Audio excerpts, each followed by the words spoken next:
Jasmine Washington watched in disbelief as the flight attendant who'd forced her to sit on the dirty cabin floor was escorted off the plane. 20 minutes ago, she'd been humiliated. Now everything had changed. The airline CEO was apologizing personally, not knowing she owned 40% of his company. Before we dive into this incredible story, let me know where you're watching from in the comments. Hit that like button and subscribe if you want more stories about powerful moments when justice is served. Now, let's see how Jasmine went from sitting on a dirty floor to changing an entire airline industry. The morning sun filtered through the blinds as Jasmine Washington packed her small carry-on suitcase. No designer luggage today. No private jet. No security detail. Just a simple black backpack and a modest roller bag for her 3-day trip to visit Martha, the only foster mother who had ever shown her genuine love during her tumultuous childhood. At 26, Jasmine had accomplished what most people couldn't achieve in several lifetimes. After aging out of the foster system at 18, she had coded her way through college, developing an unhackable cybersecurity algorithm that revolutionized digital protection. 4 years ago, she had sold her startup for $3 billion, retaining significant control and intellectual property rights. Since then, her investments had tripled her net worth. Yet almost nobody recognized her face. Keep it simple, she reminded herself, selecting plain jeans and a navy hoodie. Jasmine lived by a personal philosophy. Let people reveal who they are before revealing who you are. This mantra had served her well in both business and personal interactions, especially as a young black woman in predominantly white tech spaces. She checked her phone. The notification from the hospital indicated Martha's condition had stabilized, but Jasmine wanted to be there anyway. Martha had been the only one who believed in her when she was 16 and obsessed with computer code, providing her with a second-hand laptop that changed the trajectory of her life. As she ordered a rideshare to the airport, Jasmine reflected on her decision to fly commercial in economy class, no less. She could have chartered a private jet or at least flown first class, but something in her resisted flaunting her wealth. Perhaps it was the lingering influence of her years in poverty, or maybe it was strategic. Keeping a low profile had advantages. The ride to LaGuardia was uneventful, though. Jasmine noticed how the driver initially seemed surprised when he saw her. She had grown accustomed to the micro-expressions people made when they saw a young black woman emerging from an upscale Manhattan apartment building. The subtle widening of eyes, the momentary hesitation, small indicators of the assumptions people carried. She checked her phone. The notification from the hospital indicated Martha's condition had stabilized, but Jasmine wanted to be there anyway. Martha had been the only one who believed in her when she was 16 and obsessed with computer code, providing her with a second-hand laptop that changed the trajectory of her life. This wasn't new to her. Just last month, she had been followed around in a luxury boutique in Paris, the security guard hovering close enough that she could smell his cologne. 2 weeks before that, a hotel receptionist had questioned the validity of her platinum credit card. Jasmine had learned to pick her battles, to recognize which incidents were worth addressing and which were better met with quiet dignity. At the airport, Jasmine moved through security with practiced efficiency. No priority lane, no special treatment. She stood in line like everyone else, removed her shoes like everyone else, and waited patiently as a TSA agent examined her ID with unnecessary scrutiny. Now boarding Horizon Airlines Flight 2187 to Cleveland, announced the gate agent. Jasmine tucked her phone away and joined the boarding line, boarding pass ready in hand. She felt a familiar weariness, the exhaustion that came not from physical exertion but from the constant mental taxation of navigating spaces where her presence was perpetually questioned. Still, Martha needed her, and that was all that mattered today. She stepped onto the plane with a polite nod to the flight attendants at the door, completely unaware that this routine flight would soon become anything but ordinary. Jasmine made her way down the narrow aisle of the Boeing 737, counting row numbers as she went. Her boarding pass indicated seat 14A, a window seat she had specifically selected so she could rest her head against the wall during the 3-hour flight. After a week of intense business negotiations, she was looking forward to a peaceful journey. As she approached row 14, Jasmine immediately noticed someone was already occupying her seat. A middle-aged white man in a crisp business suit sat there, his laptop open on the tray table, phone pressed to his ear. He barely glanced up, as Jasmine stopped beside the row. "Excuse me," Jasmine said, politely waiting for the man to finish his call. When he continued talking without acknowledgement, she spoke a bit louder. "Excuse me, sir. I believe you're in my seat." The man looked up with obvious annoyance, covering his phone briefly. "I'm in the middle of an important business call. Take the aisle seat. It's empty." Jasmine took a deep breath. "I specifically reserved the window seat.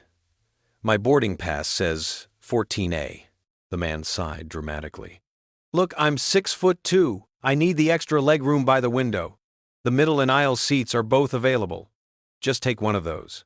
Before Jasmine could respond, a flight attendant approached. Her name tag read Melanie Brooks.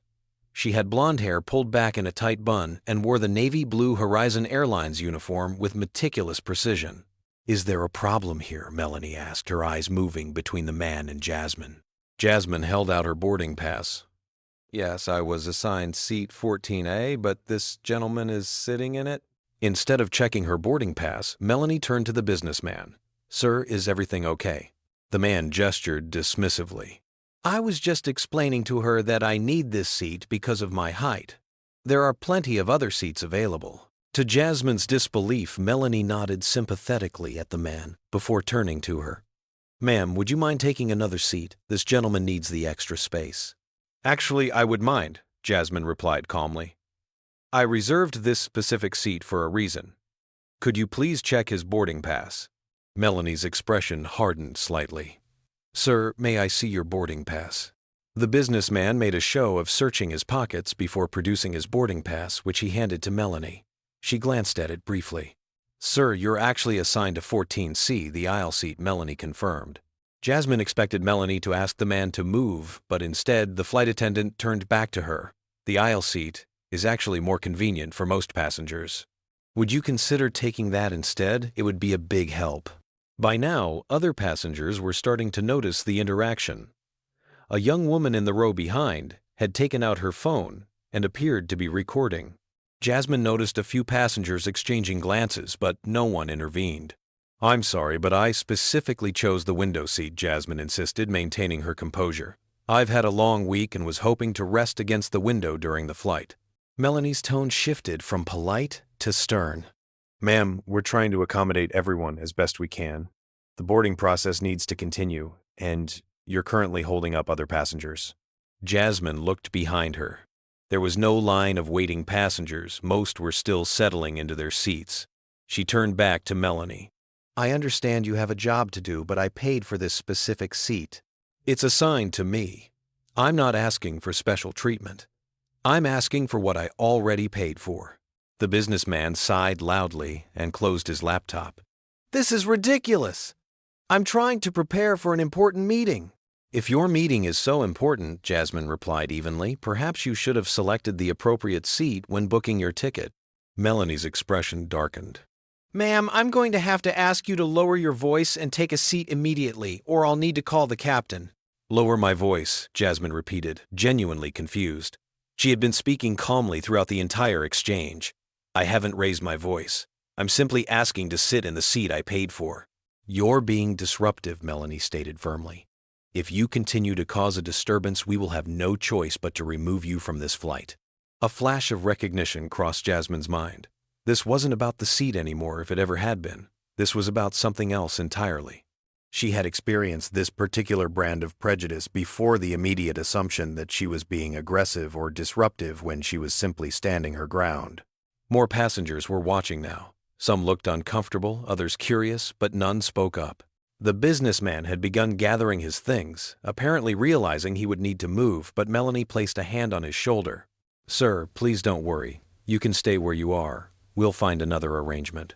She turned back to Jasmine with a plastic smile. "Now, if you'd please find another seat so we can continue boarding." Jasmine stood her ground, even as she felt a familiar knot forming in her stomach. "I'd like to speak to your supervisor, please." The tension in the air was palpable as Melanie and Jasmine locked eyes, neither willing to back down in what had somehow escalated from a simple seating misunderstanding into something far more troubling. "A supervisor won't change the situation," Melanie stated, flatly ignoring Jasmine's request. "The flight is completely full today. We need to continue boarding."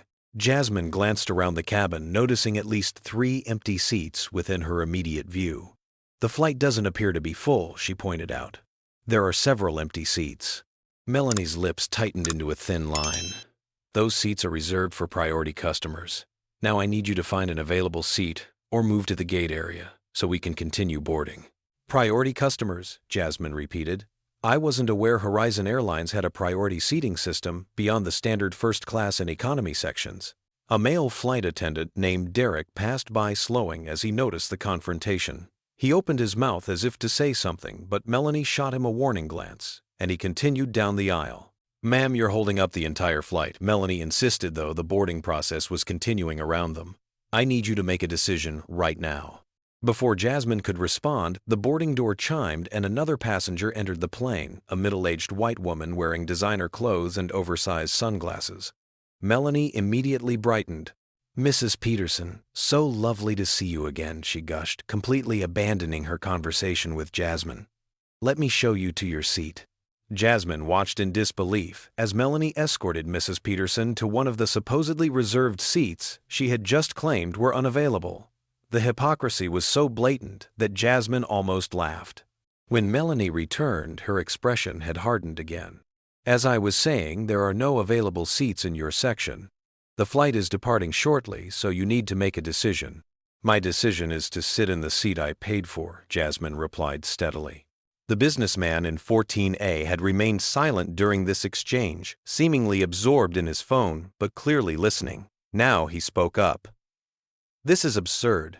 I've been a platinum member with this airline for 15 years, and I've never seen such incompetence. Melanie turned to him with a sympathetic smile. I'm so sorry for the inconvenience, sir. Rest assured, we'll resolve this quickly.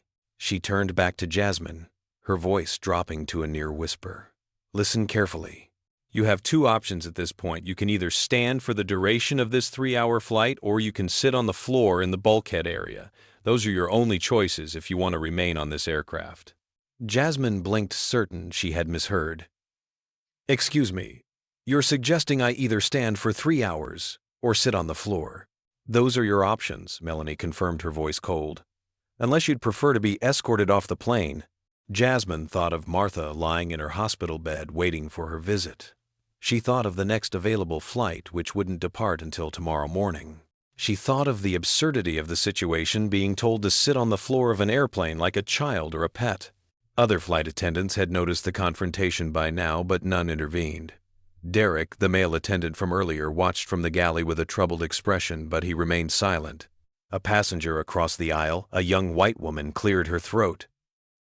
Excuse me, but isn't it illegal to have passengers unseated during a flight? Melanie shot her a sharp look. Ma'am, please don't involve yourself in airline procedures you don't understand. The woman shrank back in her seat, cowed by Melanie's authoritative tone.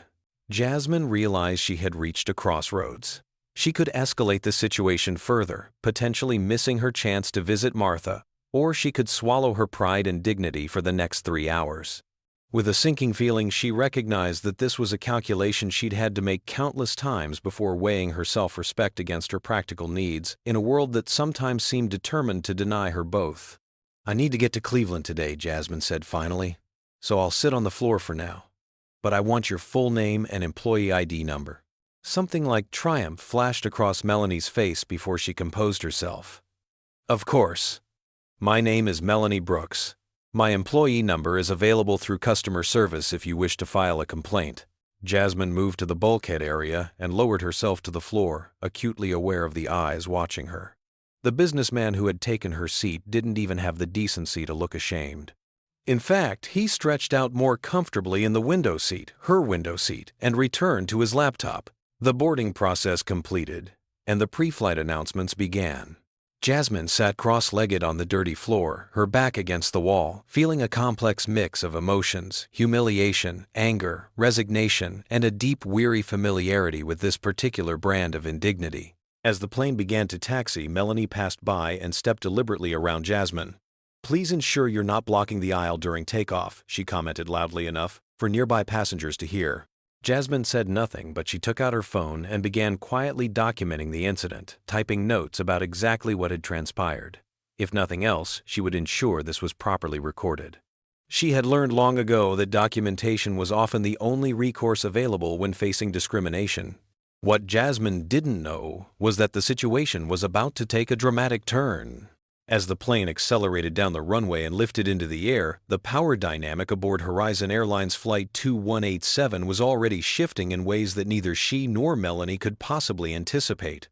At 26, Jasmine had accomplished what most people couldn't achieve in several lifetimes. After aging out of the foster system at 18, she had coded her way through college, developing an unhackable cybersecurity algorithm that revolutionized digital protection. 4 years ago, she had sold her startup for $3 billion, retaining significant control and intellectual property rights. Since then, her investments had tripled her net worth. Yet almost nobody recognized her face. An elderly black woman making her way back from the lavatory paused when she spotted Jasmine. She leaned slightly, squinting through bifocals. "Excuse me, honey," she whispered, her voice barely audible above the drone of the engines. "Aren't you Jasmine Washington, the tech genius who developed that security system?" Jasmine looked up, surprised to be recognized. She rarely gave interviews and deliberately maintained a low profile in public. "Yes, that's me," she admitted quietly, not wanting to draw attention. The woman's eyes widened. "My grandson works in tech. Has your poster on his wall. Says you're his hero." She glanced around with a frown. "Why on earth are you sitting on the floor, child?" "It's a long story," Jasmine replied with a small smile. The woman shook her head disapprovingly. "It doesn't look right to me. Not right at all." As she shuffled back to her seat, Derek, the flight attendant, approached with a beverage cart. He'd overheard the exchange, and his expression showed clear recognition at Jasmine's name. "Would you like something to drink?" he asked, then added in a lower voice. "Are you really Jasmine Washington, the founder of Secure Wall Technologies?" Jasmine nodded reluctantly. Derek's professional demeanor slipped momentarily. "I use your software every day. It's incredible." His eyes darted to her position on the floor. "Why are you—" He trailed off, seeming to connect the dots from the earlier confrontation. "Let me get you a proper seat," he said, suddenly determined. "This isn't right." "Your colleague was quite clear about my options," Jasmine replied. Derek frowned. "Let me speak with the chief flight attendant. This is completely unacceptable." As he hurried away, Jasmine noticed a change in the atmosphere around her. The elderly woman had returned to her seat and appeared to be whispering to her seatmates, who were now turning to look at Jasmine with expressions of shock and recognition. In the galley area, Derek was engaged in an intense, whispered conversation with the chief flight attendant, a middle-aged woman named Patricia. Their eyes kept darting toward Jasmine, and Patricia's face grew increasingly alarmed. Patricia immediately checked something on her tablet, her eyes widening as she scrolled through information. She whispered something to Derek, who nodded gravely. Meanwhile, several passengers had taken out their phones. Jasmine realized they were looking her up online, connecting her face to the few public photos available of the reclusive tech billionaire. Derek returned, quickly crouching beside Jasmine. "Miss Washington, I'm so deeply sorry about this situation. We've just confirmed your Horizon Elite status in our system." He hesitated. "Actually, you're flagged as a VIP 7, which is our highest priority designation. There's been a terrible mistake." "The mistake," Jasmine replied calmly, "wasn't failing to recognize my status. The mistake was thinking anyone should be treated this way, regardless of who they are." Derek nodded, chastened. "You're absolutely right. Please, would you accept a seat in first class for the remainder of the flight?" "I'll stay right here," Jasmine decided. "I think it's important to document what's happening." The commotion had attracted Melanie's attention. She approached with brisk steps, her face a mask of professional concern that didn't reach her eyes. "Is there a problem?" she asked Derek, pointedly ignoring Jasmine. Derek stood. "Melanie, this passenger is Jasmine Washington." Melanie gave a blank look. "And the Jasmine Washington, tech entrepreneur, billionaire. And according to the system, she's a major investor in Horizon Airlines." Melanie's expression didn't change. "I'm sure you're mistaken. If she were that important, she wouldn't be flying economy." As their conversation continued, more passengers were pulling out phones, some apparently posting about the situation on social media. A low murmur spread through the cabin as recognition dawned. What do you think about how this situation is unfolding? Has something like this ever happened to you or someone you know? Comment number 1 if you think Jasmine is handling this situation with incredible grace, or number 2 if you think she should have been more assertive from the beginning. Don't forget to hit that like button and subscribe to hear more stories about powerful moments of truth. The question is, what happens when an airline suddenly realizes they've been mistreating one of their most powerful investors? Will Melanie face consequences for her actions, or will this be swept under the rug? Stay tuned to find out how. This shocking confrontation continues to unfold. While Derek and Melanie continued their heated discussion, a message was being relayed to the cockpit. The captain, a veteran pilot named James Harrington, received an urgent communication from Horizon Airlines headquarters that made him sit up straight in his seat. "We have a situation," the dispatcher's voice crackled through his headset. "Jasmine Washington is aboard your flight." Yes, that Jasmine Washington. She owns 40% of the company, and she's apparently sitting on the floor due to a seating issue. The CEO has been notified and is demanding immediate updates. Captain Harrington, who had been with the airline for 25 years, felt a cold sweat break out on his forehead. "Copy that. I'll address this immediately." He turned to his co-pilot. "Take the controls. I need to handle something in the cabin." Back in the passenger area, the revelation about Jasmine's identity was spreading like wildfire. Passengers were whispering, pointing discreetly, and furiously typing on their phones. Social media was already lighting up with posts about the black billionaire tech genius being forced to sit on the floor of a Horizon Airlines flight. Patricia, the chief flight attendant, was now reviewing the passenger manifest on her tablet, her face growing paler by the second. "She's not just a VIP 7, she whispered to Derek. "She's listed as a major stakeholder. Why wasn't this flagged during boarding?" Derek grimaced. "It was. Look at the code next to her name. She's registered in the system with executive priority. Melanie must have overridden it manually." Melanie, overhearing this exchange, crossed her arms defensively. "This is absurd. If she's so important, why didn't she say something? Why didn't she use her supposed influence?" "Not everyone flaunts their status," Derek replied coldly. "Some people expect to be treated with basic dignity, regardless of who they are." As this exchange unfolded, Jasmine remained seated on the floor observing the chaos with a calm detachment born from years of similar, if less dramatic, experiences. She had witnessed this pattern before, people's behavior transforming once they realized her worth in dollars rather than recognizing her worth as a human being. A memory surfaced from 3 years ago when Horizon Airlines had been on the brink of bankruptcy during the pandemic. Their stock had plummeted to record lows, and they were on the verge of massive layoffs. Jasmine, seeing potential in their route structure and overall business model, despite poor management, had quietly begun purchasing shares through various investment vehicles. Within 6 months, she had become the largest individual shareholder, though few within the company knew the full extent of her ownership. She had deliberately maintained a low profile, preferring to influence company decisions through board proxies rather than taking a public role. She believed in the airline's potential, but had been increasingly concerned about reports of discriminatory treatment from minority passengers. Today had confirmed her worst suspicions. Captain Harrington emerged from the cockpit, straightening his uniform as he made his way down the aisle. He stopped in front of Jasmine, extending his hand with a deferential nod. "Miss Washington, I'm Captain James Harrington. I want to personally apologize for this unacceptable situation. Please allow me to escort you to first class for the remainder of our journey." Jasmine looked up at him, noting how different his demeanor was from Melanie's earlier approach. "Thank you, Captain, but I've already declined that offer. I'm documenting this incident for a reason." The captain shifted uncomfortably. "I understand, but as captain of this aircraft, I must insist on proper seating for all passengers during flight. It's a safety regulation." Jasmine considered this. "In that case, I'll take any available seat in the economy section. My original seat in 14A would be fine." The businessman who had taken Jasmine's seat was now watching the scene unfold with growing discomfort. Without waiting to be asked, he hurriedly gathered his belongings. "I'll move," he announced, to no one in particular. "I should never have taken her seat. It was wrong of me."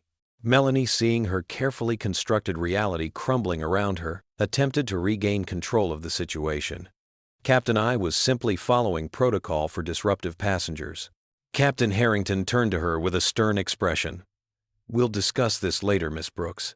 For now, please prepare the first-class cabin for Miss Washington. That won't be necessary, Jasmine interjected, rising gracefully from the floor. I'll take my original seat, as I requested at the beginning. The businessman had already vacated 14A, leaving it conspicuously empty. As Jasmine walked toward it, passengers began to whisper and point. Some even applauded quietly. The businessman avoided eye contact, his face flushed with embarrassment. Melanie followed her voice, taking on a desperate quality. Miss Washington, there seems to have been a misunderstanding. If you had just identified yourself during boarding. Would that have made a difference? Jasmine asked, turning to face her. Should it have made a difference? Do passengers need to be billionaires to be treated with respect on your airline? The question hung in the air, unanswerable. Melanie's face reddened as she retreated to the galley. As Jasmine settled into her rightful seat, her phone buzzed with a message. It was from Thomas Reynolds, the CEO of Horizon Airlines. Just been informed of the situation. On a connecting flight to meet you when we land. This is unacceptable and will be addressed immediately. My deepest personal apologies. In the galley, an emergency crew meeting was taking place. Patricia was explaining the gravity of the situation to the flight attendants. Miss Washington isn't just wealthy, she's our largest individual shareholder. She controls more voting shares than anyone except the institutional investors. She could literally fire everyone in this company, starting with the CEO. Derek looked pointedly at Melanie. And she was subjected to discriminatory treatment on our flight. I wasn't being discriminatory, Melanie protested, though her voice lacked conviction. I was following protocol for disruptive passengers. Was she actually disruptive? Patricia asked sharply. Because we have at least 15 passengers who are currently posting on social media that she was calm and reasonable throughout the entire interaction. Melanie's phone dinged with a notification. She glanced down to see a message from her supervisor. Report to HR immediately upon landing. Do not speak to the press. Potential termination pending investigation. The power dynamic had completely reversed.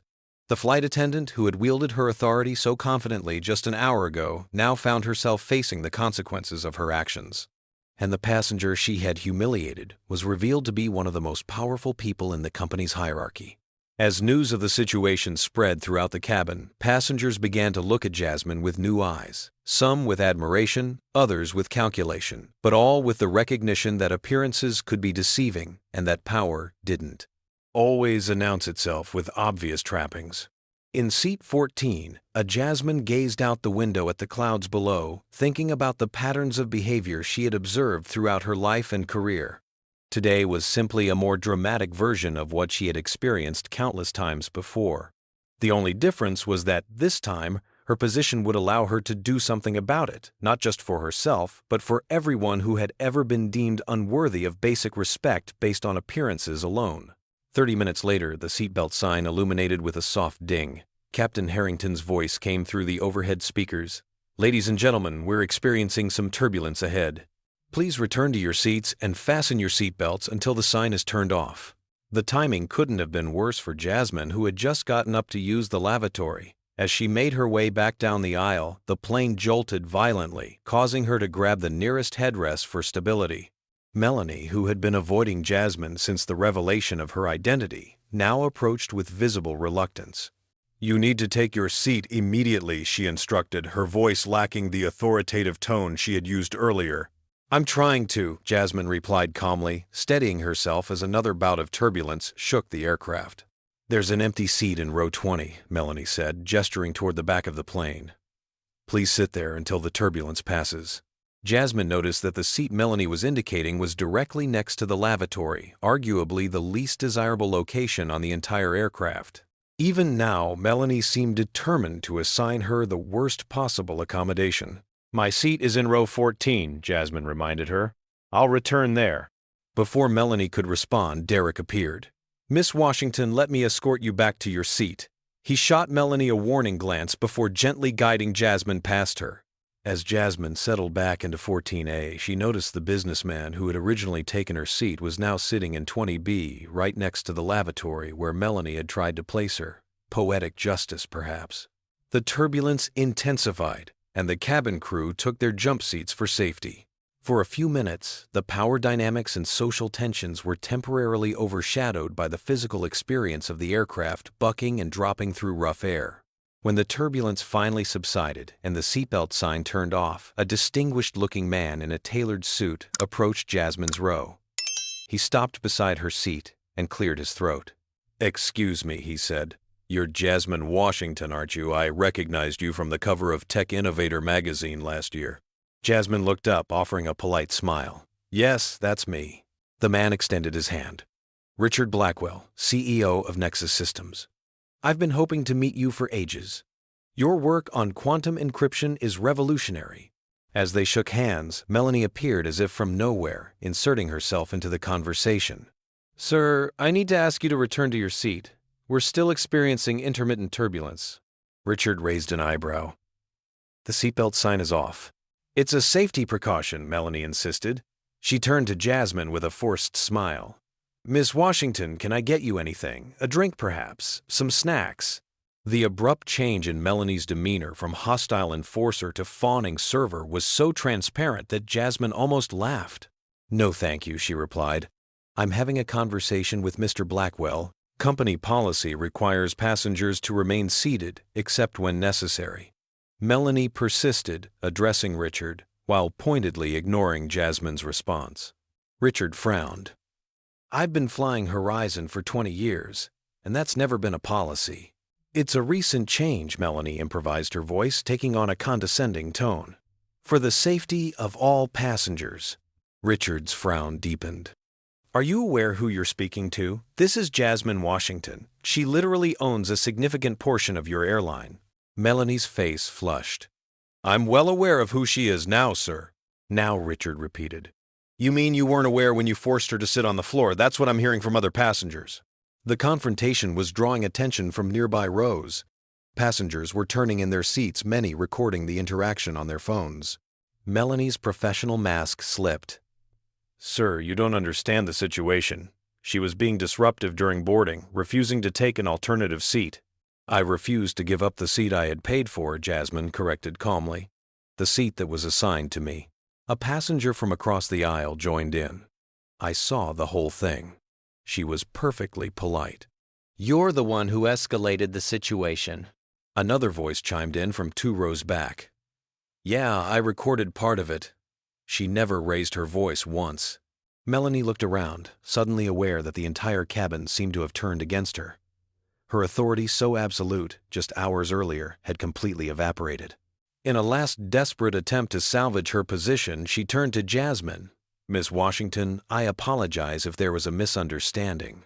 I was simply trying to resolve a seating issue efficiently to avoid delaying departure." By suggesting I stand for 3 hours or sit on the floor, Jasmine asked her voice level but firm. Melanie had no answer. Richard shook his head in disgust.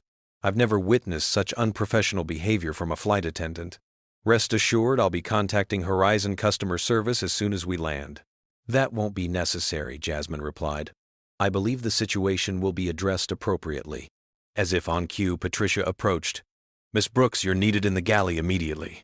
With a final desperate look at Jasmine, Melanie followed Patricia to the front of the plane, where an intense whispered conversation ensued. The businessman who had taken Jasmine's seat earlier was watching the scene unfold from his new position by the lavatory. His face showed a complex mix of emotions: embarrassment, discomfort, and the dawning realization that he had participated in something shameful. He caught Jasmine's eye briefly before quickly looking away. Richard took the momentary lull in the drama to finish his conversation with Jasmine. "Your handling of this situation has been remarkable. Most people with your resources would have made a scene." Jasmine smiled slightly. "Making a scene rarely solves the underlying problem. I'm more interested in systemic change than personal vindication." As Richard returned to his seat, Jasmine noticed that the atmosphere in the cabin had shifted palpably. Passengers who had remained silent during her initial mistreatment were now openly supportive, some coming by to express solidarity or share their own experiences with discrimination during air travel. A young black woman stopped beside Jasmine's row. "I just wanted to say thank you," she said quietly. I've been in similar situations so many times, but without your resources to fight back. What you're doing matters." Jasmine reached out and squeezed her hand in silent acknowledgement. This, she realized, was the true power she possessed, not the ability to buy companies or fire employees, but the opportunity to create meaningful change in spaces where others couldn't. It was a responsibility she didn't take lightly. Jasmine noticed that the seat Melanie was indicating was directly next to the lavatory, arguably the least desirable location on the entire aircraft. Even now, Melanie seemed determined to assign her the worst possible accommodation.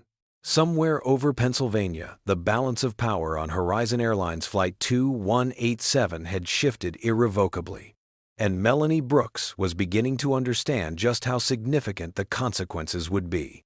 As Flight 2187 began its descent into Cleveland Hopkins International Airport, the cabin crew prepared for landing with a tension that was palpable to every passenger.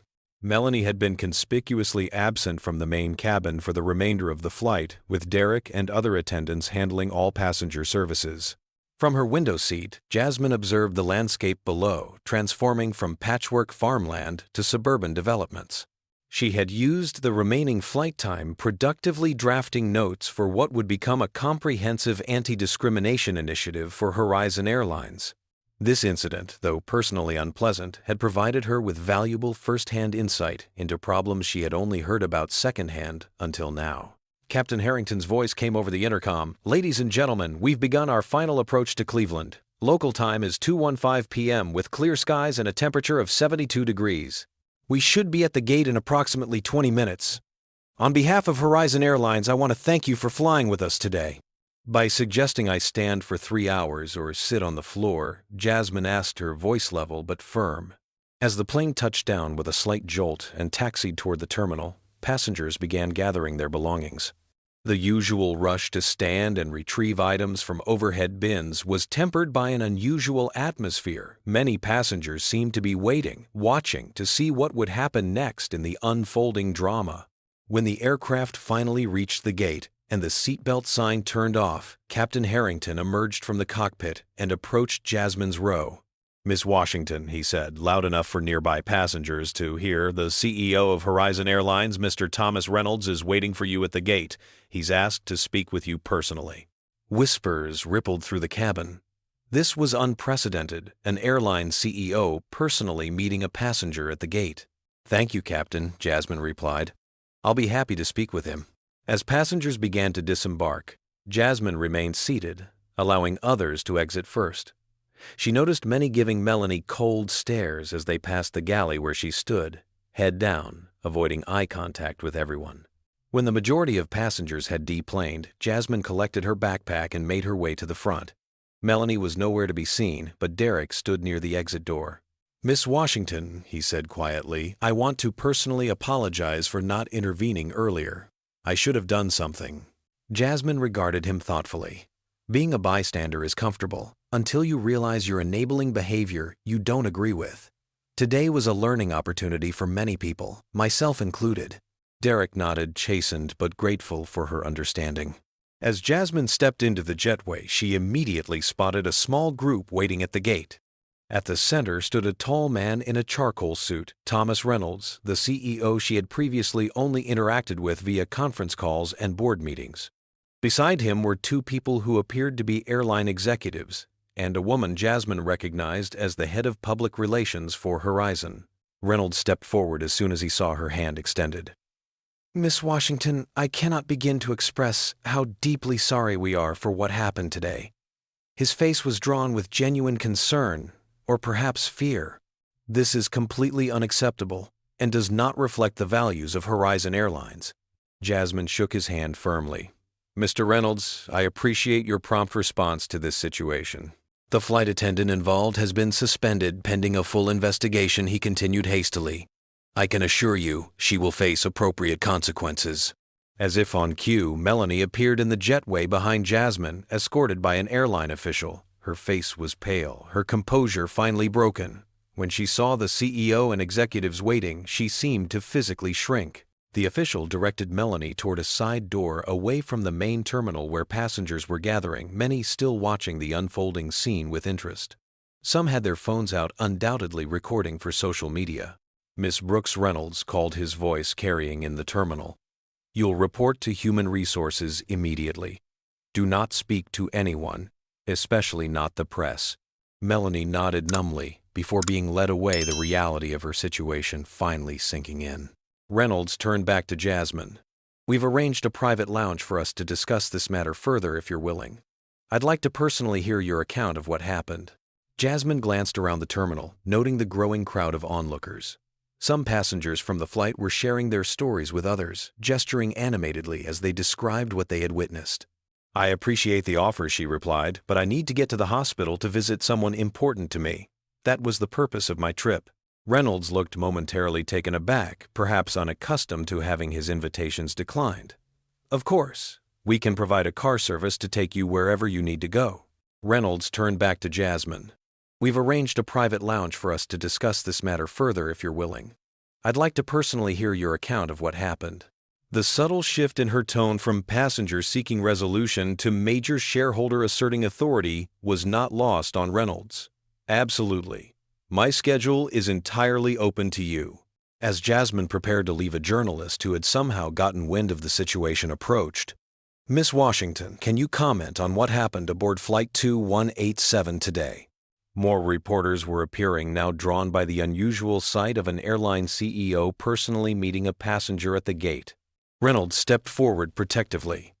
"Miss Washington has no comment at this time.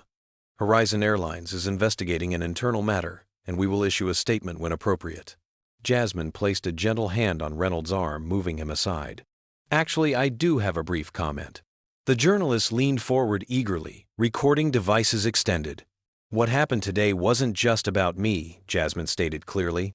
"It was about a pattern of behavior that affects many travelers, particularly people of color. I was fortunate to have resources and influence that allowed the situation to be addressed. Many passengers do not. That needs to change." With that, she turned and walked through the terminal, leaving Reynolds and his team to handle the press. The businessman who had taken her seat hurried past, head down, clearly hoping to avoid being identified in connection with the incident. As Jasmine made her way toward the exit, passengers from the flight nodded respectfully or offered encouraging words. One young black girl tugged her mother's hand and pointed, whispering something that made her mother smile and nod. Outside, Jasmine hailed a taxi to take her to Cleveland Memorial Hospital. As the cab pulled away from the curb, she checked her phone to find that number. Horizon Airlines number, Jasmine Washington, and number Flying While Black were all trending on social media. Videos of the incident were being shared widely, along with commentary about discrimination in air travel and other public spaces. What had begun as a routine flight had transformed into something much more significant, a moment that would force not just one airline, but an entire industry to confront uncomfortable truths about how they treated their most vulnerable customers. And Jasmine Washington, who had built her fortune on creating security systems, was now positioned to address a different kind of security altogether, the basic dignity and respect that every person deserved regardless of their appearance or background. The businessman who had taken her seat, now identified on social media as investment banker Maxwell Peterson, was already facing backlash as videos circulated showing his role in the incident. His firm would issue a statement by nightfall, distancing themselves from his behavior and announcing an internal review of their diversity policies. As for Melanie Brooks, her 15-year career as a flight attendant had effectively ended the moment she suggested a billionaire investor should sit on the floor, not because of who Jasmine was, but because of what the incident revealed. About who Melanie was, and about the culture that had allowed her behavior to go unchecked for so long. The reckoning had begun, and it would extend far beyond a single flight attendant or a single airline. Sometimes transformation required a catalyst, and today Jasmine Washington had become exactly that. 1 week after the incident on Flight 2187, Jasmine Washington sat in a sleek conference room at Horizon Airlines headquarters in Chicago. Through floor-to-ceiling windows, the city skyline created a dramatic backdrop for the emergency board meeting that was about to commence. Around the polished mahogany table sat 15 people, the company's board of directors, key executives, and legal counsel. Thomas Reynolds, the CEO, sat directly across from Jasmine, his expression a careful blend of deference and concern. Before we begin, Reynolds announced, "I want to thank Miss Washington for taking the time to join us today, especially given the circumstances of her last experience with our airline." There were murmurs of agreement around the table. The past week had been tumultuous for Horizon Airlines. The video of Jasmine being forced to sit on the floor had gone viral, accumulating over 50 million views across various platforms. The hashtag number #FlyInWhileBlack had sparked a nationwide conversation about racial discrimination in the travel industry. Horizon's stock had dropped 12%, erasing nearly $1 billion in market value. Jasmine opened her laptop. "Thank you, Mr. Reynolds. I've prepared a comprehensive anti-discrimination plan that I believe will address not just the incident I experienced, but the systemic issues that allowed it to occur." She began her presentation, methodically outlining a series of policy changes, training programs, and accountability measures. Her approach was not punitive, but transformative, focused on creating lasting change rather than simply punishing individuals. "The issue extends beyond a single flight attendant," Jasmine explained. "When I spoke with other Black employees at Horizon this week, I heard dozens of similar stories, both as employees and as passengers when traveling off-duty." The board members exchanged uncomfortable glances. None had been aware of these conversations Jasmine had initiated with their staff. "Miss Brooks has been terminated," Reynolds interjected, referring to Melanie. "We wanted you to know that we took immediate action." "I'm aware," Jasmine replied. "She's also appearing on several talk shows, claiming she's not racist and was simply following protocol." An executive from PR shifted nervously. "We've issued cease and desist letters regarding her speaking about the company. Unfortunately, she's framing it as a personal matter." "I'm aware," Jasmine replied. "She's also appearing on several talk shows, claiming she's not racist and was simply following protocol." "Which brings me to my next point," Jasmine continued. "Firing one employee doesn't solve the underlying problem. According to your own internal data, which I reviewed as a major shareholder, complaints of discriminatory treatment are filed at twice the rate by passengers of color, yet they're substantiated at half the rate of complaints from white passengers." "I had my team cross-reference the raw data from your customer service database," Jasmine explained. "The pattern was quite clear once we looked for it." She clicked to the next slide, which showed a detailed organizational restructuring plan. "I'm proposing the creation of a new executive position, Chief Inclusion Officer, with direct reporting lines to both the CEO and the board. This person would have oversight of hiring practices, customer service protocols, and training programs, specifically focused on eliminating bias." For the next 2 hours, Jasmine methodically worked through her proposal. Some board members asked questions or raised concerns, but none directly challenged the need for change.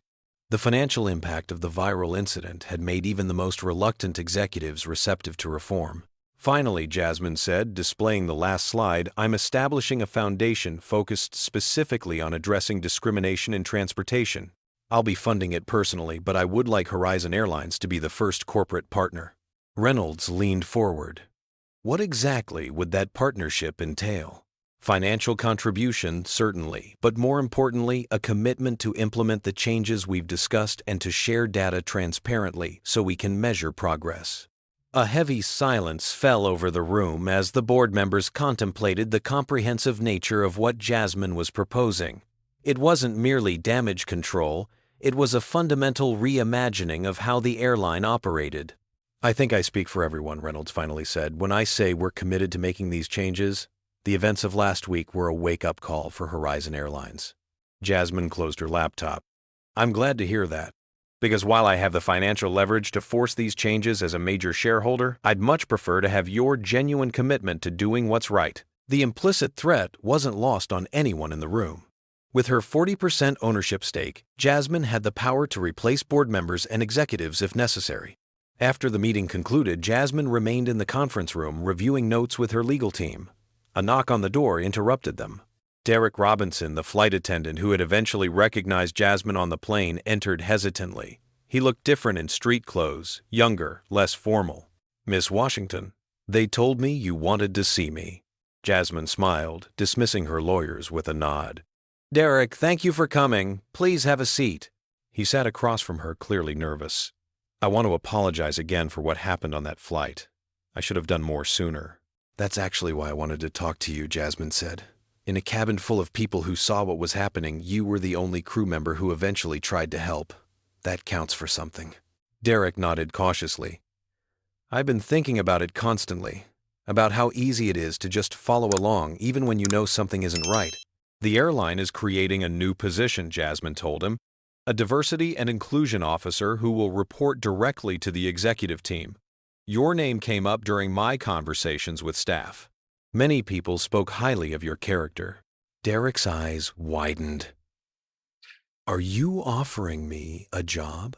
I'm suggesting you apply for it, Jasmine clarified. Your experience as a flight attendant who witnessed discrimination firsthand, combined with your willingness to eventually stand up against it, gives you a valuable perspective. I don't have any formal training in diversity work, Derek admitted. The position includes a full educational program at Northwestern's business school. You'd be well prepared. She handed him a folder. All the details are in here, including how to apply. The decision will ultimately be made by a committee, but you have my endorsement if you want it. As Derek left with the folder clutched to his chest, Jasmine turned her attention to her phone. Melanie Brooks had just appeared on a morning talk show, tearfully claiming she had been made a scapegoat by the airline. Social media was already dissecting her interview, with many pointing out the inconsistencies in her story compared to the viral video evidence. The wider conversation about flying while black had expanded beyond Horizon Airlines. Other carriers were preemptively announcing reviews of their own customer service policies. Travel forums were filled with people of color sharing similar experiences across various airlines and airports. Jasmine had never intended to become the face of this particular struggle.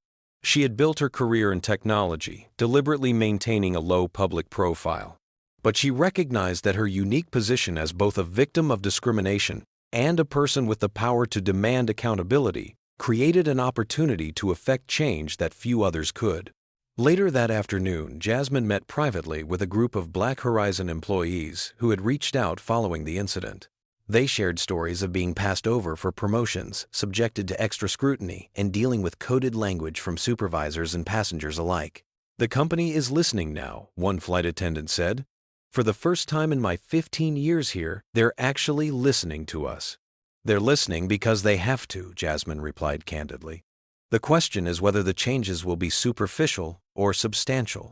That's where your voices will be crucial moving forward.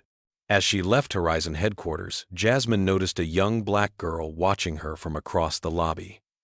The girl's mother, wearing a Horizon Airlines ground crew uniform, whispered something in her daughter's ear. The girl smiled shyly and waved. Jasmine crossed the lobby to speak with them. My daughter wanted to meet you, the woman explained. She saw your story online. I'm Janet, by the way. I work in baggage handling. What's your name? Jasmine asked the girl, who appeared to be about 10. Zoe, she replied. I want to be like you when I grow up. Jasmine knelt to eye level with Zoe. You can be whoever you want to be. And hopefully by then, you won't have to fight as hard for people to see your worth. As Jasmine walked out of the building toward her waiting car, she reflected on the ripple effects of what had happened on Flight 2187. One incident captured on video and amplified by social media had created an opening for long overdue conversations and changes. It wasn't enough. Systemic problems rarely yielded to single solutions, but it was a start. Her phone buzzed with a news alert. Investment banker Maxwell Peterson placed on leave pending review after airline incident. The businessman who had taken her seat was facing his own reckoning, his firm distancing itself from his behavior as the video continued to circulate. In her car, Jasmine opened her laptop to review updates on Martha, her former foster mother whose condition had stabilized following successful treatment. The hospital staff had been surprised when a tech billionaire showed up in ordinary clothes to sit quietly by an elderly woman's bedside, but Martha had simply smiled and said, "That's my Jasmine. Always was special, but never let it go to her head."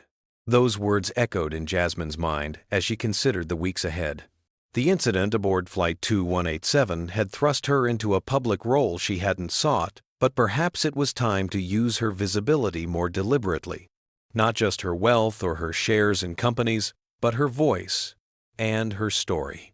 Sometimes transformation began with a single moment, a seat taken, a dignity denied, a stand made. What mattered was what happened next, and Jasmine Washington was just getting started.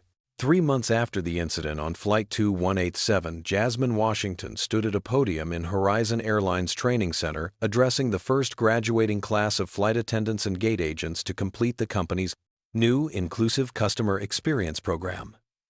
40 diverse faces looked back at her, their expressions reflecting a mixture of pride and determination. "Today marks not an ending, but a beginning," Jasmine told them. "You're the first group to complete this training, but you won't be the last. What you've learned here about recognizing bias, about treating every passenger with equal dignity, about standing up when you see something wrong, these are lessons that extend far beyond the confines of an aircraft cabin." The training center, once a sterile corporate space, had been transformed. The walls now displayed photographs of Horizon's diverse workforce throughout its history, alongside quotes about equality and justice.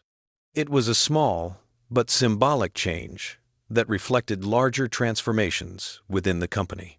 In the front row sat Derek Robinson, wearing a crisp suit with a new title on his badge, Director of Diversity and Customer Experience. He had exceeded all expectations in his new role, drawing on his years of frontline experience to create training scenarios that resonated with crew members. "Some will say that what happened 3 months ago was just a public relations crisis that forced corporate action," Jasmine continued. "But I've seen the work you've done here. I've reviewed the policy changes. I've spoken with employees throughout the company. This goes deeper than public relations. This is about fundamental change." The incident that had catalyzed these changes continued to reverberate beyond Horizon Airlines. The video had prompted a congressional hearing on discrimination in the transportation industry. Trade associations had established new standards for customer treatment. Other airlines had implemented their own training programs, not wanting to become the next Horizon in the public eye. As for Melanie Brooks, her attempt to reframe the narrative had backfired spectacularly. Her discrimination lawsuit against the airline had been dismissed when the judge reviewed the video evidence and witness statements. Her media appearances had dwindled as public interest waned. Last Jasmine had heard Melanie was working in retail far from the aviation industry she had called home for 15 years. "I want to share something personal with you," Jasmine said, her voice softening. "The day of that flight, I was traveling to visit my former foster mother, Martha, who was in the hospital. Martha was the only person who believed in me when I was a teenager, teaching myself to code on a secondhand laptop. She never saw limitations in me based on my race or background. She simply saw potential." A respectful silence fell over the room. "Martha passed away last month," Jasmine continued. "But before she did, I told her about all of you, about this program and the changes happening at Horizon.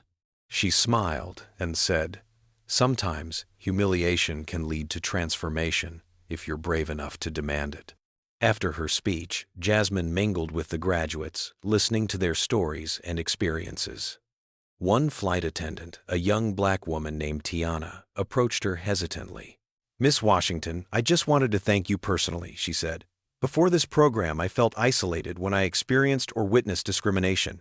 Now I have protocols to follow, supervisors who listen, and colleagues who understand. It's like night and day." "The credit belongs to all of you," Jasmine replied. "Policies only work when people implement them with conviction." As the event concluded, Thomas Reynolds approached Jasmine. The CEO had undergone his own transformation of sorts, from a leader primarily concerned with financial metrics to one who recognized the business value of inclusive practices. "The board reviewed the quarterly numbers yesterday," he told her. "Customer satisfaction scores are up 11 points overall and 15 points among minority passengers. Employee retention has improved as well." Jasmine nodded. "It turns out treating people with dignity is good business." "There's something else," Reynolds added. "Maxwell Peterson has reached out to us. The investment banker from the flight," he clarified, though Jasmine hadn't forgotten. "After his firm's investigation, he went through sensitivity training. He's asked if he could speak to some of our training classes about his experience and what he learned from it." Jasmine considered this. If Derek thinks his perspective would be valuable for trainees, that's his call. Redemption stories can be powerful teaching tools. As Jasmine left the training center, she found herself reflecting on the journey of the past 3 months. The foundation she had established, the Transportation Equity Initiative, was now working with 5 major airlines and 3 railway companies. Her team had developed an anonymous reporting app that allowed passengers to document discriminatory experiences in real time. The data collected was already revealing patterns that would have otherwise remained invisible. Outside, a young girl was waiting with her mother, the same girl who had recognized Jasmine at Horizon headquarters months earlier. Zoe Wright, Jasmine asked, remembering their brief interaction. The girl's face lit up with surprise and delight that Jasmine had remembered her name. "Yes, Mom said we might see you today. I wanted to show you something." She proudly held up a school project, a report titled Change Makers in Business, with Jasmine's photo prominently displayed on the cover. "My teacher said I did the best job in the class," Zoe announced proudly. "I told everyone how you made the airline better for people like us." Janet, Zoe's mother, smiled apologetically. "She's been talking about you non-stop since we met you. I hope you don't mind that she featured you in her project." "I'm honored," Jasmine replied sincerely. She crouched down to Zoe's level. "May I see what you wrote?" As Jasmine flipped through the carefully constructed report, complete with magazine cutouts and hand-drawn illustrations, she was moved by the way Zoe had framed the story not just as one of discrimination, but as one of empowerment and positive change. "You know, Zoe," Jasmine said, handing back the report, "people like to focus on the moment I was forced to sit on the floor, but the real story is what happened afterward, how many people came together to create change. That's the part I hope you'll always remember." Later that evening, Jasmine boarded another Horizon Airlines flight, this time bound for a technology conference in San Francisco where she would be delivering a keynote address. It was her first time flying with the airline since the incident. As she settled into her economy class seat, still preferring to travel without fanfare, she observed the cabin crew in action. They moved through the plane with a new awareness, their interactions with passengers reflecting the training they had received. When an elderly South Asian couple struggled with English, a flight attendant patiently found alternative ways to communicate rather than showing frustration. These small moments, Jasmine realized, were where real change manifested, not in grand policy announcements or corporate press releases, but in thousands of daily interactions where people chose respect over convenience, understanding over assumption, and dignity over discrimination. The captain's voice came over the intercom. "Ladies and gentlemen, welcome aboard Horizon Airlines Flight 403 to San Francisco. My name is Captain James Harrington, and on behalf of our entire crew, we're honored to have you with us today." Jasmine recognized the name. It was the same captain from Flight 2187. His eyes met hers briefly as he completed his pre-flight cabin check, and he gave her a respectful nod of recognition. As the plane taxied for takeoff, a young black girl across the aisle nudged her mother and whispered something while pointing discreetly toward Jasmine. "That's the lady who changed things," Jasmine overheard her say. The simple statement captured what Jasmine had come to realize over the past 3 months. Change didn't always require grand gestures or dramatic confrontations. Sometimes it began with a single person refusing to accept indignity, then using whatever resources they had, whether wealth, influence, or simply the courage of their convictions, to ensure that others wouldn't face the same treatment. As the plane accelerated down the runway and lifted into the sky, Jasmine thought about the journey that had brought her to this moment. From a foster child with a second-hand laptop, to a tech billionaire sitting on the floor of an airplane, to an advocate for systemic change, each phase had prepared her for the next in ways she couldn't have anticipated. The transformation of Horizon Airlines was just one small victory in a much larger struggle for equity and dignity. But as Martha had taught her long ago, progress often came one step at a time, with each step making the next one possible. That was the true resolution of what had happened on Flight 2187, not just the consequences for those directly involved, but the ripple effects that continued to spread outward, changing policies, practices, and perspectives in ways both measurable and immeasurable. This powerful story teaches us that true change requires more than just individual confrontation. It demands systemic transformation. Jasmine's experience highlights how discrimination often operates subtly in everyday interactions, where authority figures can weaponize policy to justify bias. Her strategic response shows that effective advocacy combines personal dignity with structural reform. The story demonstrates that privilege and power come with responsibility. Jasmine could have simply complained or sued, but instead chose to create lasting institutional change, benefiting countless others facing similar treatment without her resources. She understood that real progress happens when we translate painful experiences into positive action. Perhaps most importantly, we see that bystander intervention matters. While many passengers recognized the injustice, most remained silent. Derek's eventual action, though delayed, proved crucial. This reminds us that speaking up, even belatedly, can help turn discrimination into an opportunity for growth and transformation. What moment in Jasmine's story resonated with you the most? Have you ever witnessed discrimination and found the courage to speak up? Share your experiences in the comments below. If this story touched you, please hit that like button and subscribe for more powerful stories about overcoming injustice. Don't forget to share with friends and family who might benefit from Jasmine's journey. Thank you for watching, and remember, your voice has the power to create change, whether you're a billionaire or not. Together, we can build a world where dignity isn't determined by appearance or assumptions.